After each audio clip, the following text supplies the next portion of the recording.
हरिद्वार के पीरपुरा गांव में मनरेगा कार्यों में कथित अनियमितताओं की शिकायत को लेकर विवाद गहरा गया है। दरअसल शिकायतकर्ता तौकीर और उनके साथियों ने बड़ी संख्या में इकट्ठा होकर सिडकुल थाने के बाहर प्रदर्शन किया।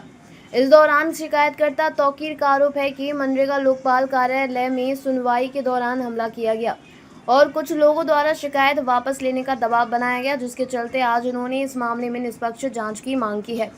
वहीं शिकायतकर्ताओं का यह भी आरोप है कि उनकी शिकायत की जांच को प्रभावित करने की कोशिश की जा रही है। फिलहाल शिकायतकर्ताओं ने सिडकुल थाने में तहरीर देकर निष्पक्ष जांच और आरोपियों के खिलाफ कानूनी कार्रवाई की मांग कर रहे हैं। वहीं पुलिस पूरे प्रकरण की जांच पड़ताल में जुटी हुई है। मेरा नाम तौकीर है जी। कल हम वो मनरेगा लोकपाल के कार्यालय में नियत तारीख थी हमारी सुनवाई की, जिसकी भ्रष्टाचार की जहाँ ग्राम पंचायत पीरपुरा विकासखंड नारसन की चल रही है, गतिमान है जो इस टाइम, उसकी जांच मनरेगा लोकपाल कर रहे हैं। उसी की तारीख पे हम आए थे शिकायतकर्ता 6 लोग। हम कार्यालय में बैठे थे, तभी सुनवाई हो रही थी वहीं पे। तभी पीछे से जांच प्रभावित करने के लिए और शिकायत वापस लेने का दबाव बनाने के लिए प्रधान पक्ष के 9 लोग तो ज्ञात थे और कुछ अज्ञात लोग आए, पीछे से हमला किया, हमारे ऊपर जानलेवा हमला किया और जान से मारने की धमकी दी, गाली गलौज की हमारे साथ में। हमने पुलिस को 112 पे सूचना दी, पुलिस ने आगे हमारी जान बचाई वहाँ से, और फिर दोनों पार्टियों को थाने में लाके बंद कर दिया और हमारे 151 में चालान कर दिया, जमानत हो गई हमारी। फिर हम यहाँ पे आए तो हमें पता लगा कि रमेश जोशी दबाव बना रहा है अनावश्यक मुकदमा करवाने का हमारे खिलाफ, और रमेश जोशी साथ में था उनकी। रमेश जोशी के सब कुछ कहने पे काम हुआ, रमेश जोशी साथ में था। रमेश जोशी लेके आया हुआ था सब लोगों को, स्वास्थ्य सेवा दल का प्रदेश अध्यक्ष है जो, उसके कहने पर सब काम हुआ। जिस भी प्रधान की जाँच होती है वही रमेश जोशी से मिल लेता है, वो संरक्षण देने का काम करता है। आप ब्लॉक नारसन में देख लो, जिस प्रधान की जांच हो रही और रमेश जी से मिला हुआ, और हमारी भी जांच प्रभावित करने के लिए शिकायत वापस नहीं लिया, दबाव बहुत दिन से बना रहे थे हमारे ऊपर, जो हमने शिकायत आज तक वापस नहीं ली। कल इन्होंने हमारे पर जानलेवा हमला किया। हम सिडकुल थाने में आए थे, हम सिडकुल थाने चाहते हैं कि निष्पक्ष कार्रवाई हो। शिकायतकर्ताओं के ऊपर हमला हुआ और 50-60 लोग क्या लेने आए थे यहाँ विकास भवन में, और सिर्फ हमारे ऊपर हमला करने की नीयत से आए थे। उन्होंने हमारे ऊपर हमला किया।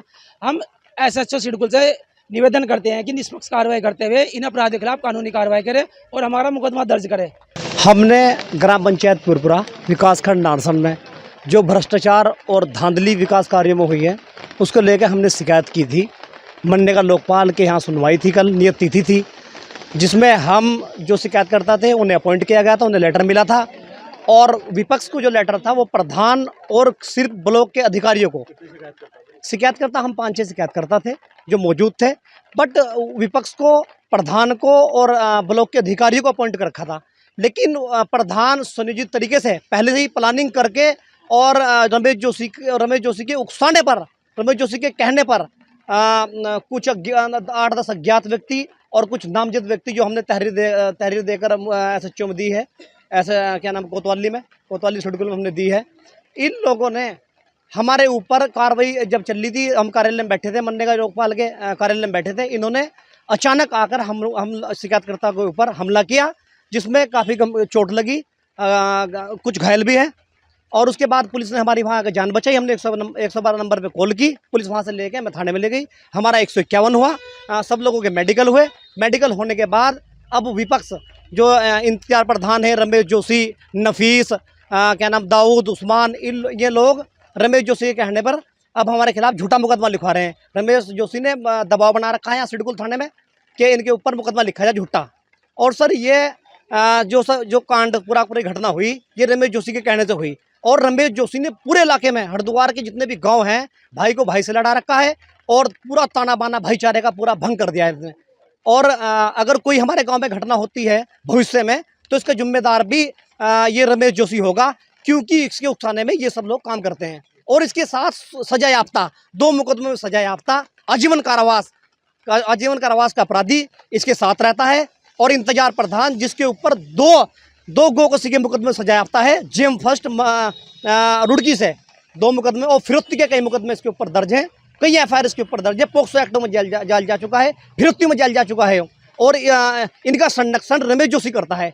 और जिस प्रधान की भी शिकायत विकासखंड नारसन, ब्लॉक नारसन में होती है, उसी के साथ ये रमेश जोशी लग जाता है। मैं कलियर के रास्ते आ रहा था तो मुझे वहाँ तक पहुँचने नहीं दिया गया। मैं उनके डर के मारे मैं कलियर ही रुक गया। तो मुझे पता लगा, मैंने इन्हें फ़ोन किया, ऐसा है, तो कहने लगा तू बेधड़क आ जा, कोई दिक्कत नहीं। तो यहाँ आके इनके ऊपर भी हमला हुआ। मैंने तो इनको पहले बताया था कि कुछ गुंडे मेरे पीछे लगे हुए हैं, और ये रमेश जोशी जो एक शराब तस्कर था, कई मुकदमे हैं, ये सारा कांड इसका कराया हो रखा।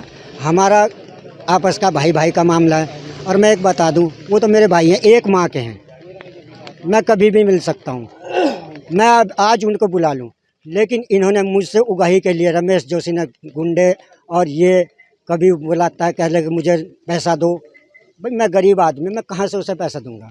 बोलता है ज़मीन बेचो, मेरी थोड़ी सी ज़मीन हाई पर लगी, वो झगड़ा उसके चक्कर में लगा हुआ है ज़मीन के। मेरे भाई थोड़े पागल हैं, वो उनके चक्कर में आ रखे हैं। वो इसलिए कि मेरा खत्ता अलग हो जाए, वो अपनी ज़मीन बेच दे। और रमेश जोशी को मैं बोल रहा हूँ दे दो भाई, मुझे तो कोई मतलब नहीं, लेकिन मेरे जरा से कोई बात मेरे ऊपर इन्होंने 3 मुकदमे फर्जी कराए, इस रमेश जोशी और इंतजार प्रधान जो बोलता है अपने आप को, प्रधान तो है नहीं, प्रधान मुजफ्फर है जो कल हमला करने में मौजूद था वहाँ। तो मुझे अपनी जान का पूरा खतरा, मैंने पहले भी बताया था और आज भी बता रहा हूँ। बस मुझे तो ये कहना है।